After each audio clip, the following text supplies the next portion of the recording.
Oke, baiklah, bismillahirrahmanirrahim. Assalamualaikum warahmatullahi wabarakatuh. Pada video kali ini, kita akan membahas cara olah data mengenai praktikum Osborne-Reynolds. Nah, diberikan template sebagai berikut, di mana seperti biasa, area yang kuning itu merupakan area di mana angkanya ini itu diperoleh dari pengujian yang teman-teman lakukan di laboratorium.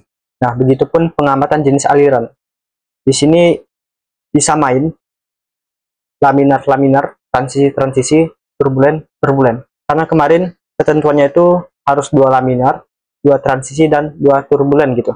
Nah, selanjutnya, setelah semua data yang telah diisi, untuk bagian area interpolasi ini, bagian Y1 dan Y2, itu diinput aja angka 1,007, dan Y2 itu adalah 0,804. Nah, ini X1, X2 ini adalah suhu. Masukin aja suhu ke 20 dan suhu ke 30. Nah, nanti ini kita interpolasi ya. Yang pertama, data yang kita tahu itu adalah volume. Jadi, volumenya itu sama semua. 0,00015. Itu dapat waktunya berapa gitu. Nah, kemudian untuk suhunya nih, kita ukur pakai termometer. Semua nilai ini didapat dari tabel viskositas kinematik. Tapi, teman-teman samain aja untuk nilainya ini. Nah, kemudian untuk V ini kita pakai 150 mili sesuai dengan volumenya ini ya. Untuk diameternya ini adalah 1, diameter si pipanya itu. Nah, untuk nilai V yang meter kubik ini itu konversi satuan dari mililiter ke meter kubik. Caranya itu 150 ini dibagi dengan 10 pangkat 6, kemudian enter.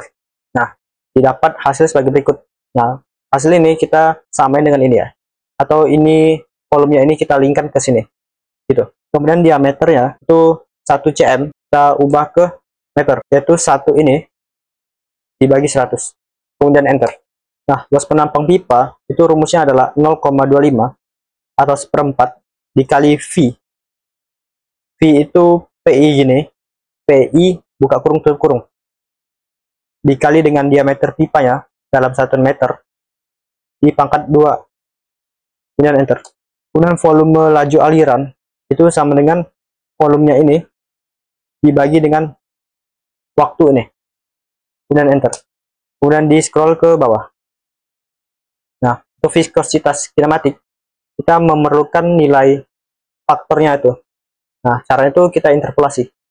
Ini kan tadi udah kita dapatkan dari tabel. Nah, kemudian untuk nilai X-nya ini kita masukin suhu yang ini, kemudian enter. Untuk interpolasinya itu rumusnya sebagai berikut. Dikarenakan X kita adalah 26,3, maka nilainya itu di antara Y1 dan Y2, sesuai dengan di antara 20 dan 30 gitu kan. Kita cari pada saat X 26,3, nilai Y-nya itu berapa. Nah, caranya itu sama dengan nilai Y1 dikurang buka kurung banyak 3 kali ya. Setelah buka kurung 3 kali, kemudian nilai X-nya ini 26,3 minus X1 tutup kurung dibagi buka kurung X2 ini minus X1 kemudian tutup kurung dikali dengan buka kurung nilai Y1 ini dikurang Y2, kemudian tutup kurung dan enter. Didapat nilai Y sekian. Nah, nilai Y sekian ini kita langsung masukin ke rumus viskositas kinematik. Ini adalah kekentalannya gitu ya. Pada suhu 26 derajat, 3, kekentalannya tuh berapa gitu. Caranya tuh viskositas kinematik yang air ini kita linkkan ke sini dibagi 10 pangkat 6. Nah, didapat hasil sebagai berikut. Jadi ini adalah kekentalannya gitu. Kemudian untuk kecepatannya ini, rumusnya itu adalah volume laju aliran dibagi dengan luas penampang pipa. Nah, luas penampang pipanya dikunci aja. Setelah itu di scroll. Nah, untuk angka Reynolds itu rumusnya sama dengan kecepatannya ini dikali dengan diameter saluran yang satuannya meter, 0,01 ini, kemudian dikunci. Terus dibagi dengan nilai viskositas kinematik. Nah, ini juga dikunci. Setelah itu di enter. Nah, setelah itu kita scroll ke bawah. Dan didapat hasil sebagai berikut. Nah, Kemudian kondisi berdasarkan nilai Reynolds yang kita dapat. Kali ini kan berdasarkan pengamatan mata. Maka ini kita input manual aja. Kemudian kondisi berdasarkan nilai RE-nya. Jika dia kurang dari 2000, maka ini adalah laminar. Karena yang kurang dari 2000 adalah kedua ini, maka dia laminar.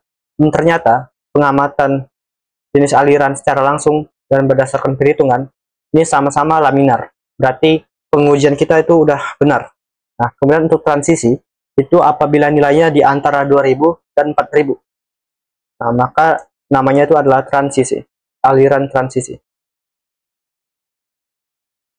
Nah, dan ini juga udah benar pengamatan jenis aliran kita. Kemudian yang terakhir itu turbulen atau kondisi yang paling ekstrimnya. Apabila angka Reynolds-nya itu lebih dari 4000, maka dia adalah aliran turbulen. Oke.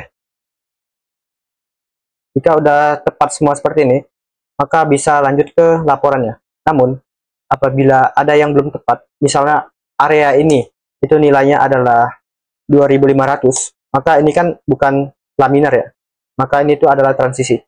Nah, itu dibahas aja kenapa antara perhitungan dan pengamatan itu nggak sesuai gitu, dibahas aja di pembahasan gitu ya. Oke, saya rasa cukup sekian pembahasan tentang olah data pengujian Osborne-Reynolds. Apabila saya ada salah kata, saya mohon maaf, dan kepada Allah saya mohon ampun. Wabillahi taufiq wal hidayah. Wassalamualaikum warahmatullahi wabarakatuh.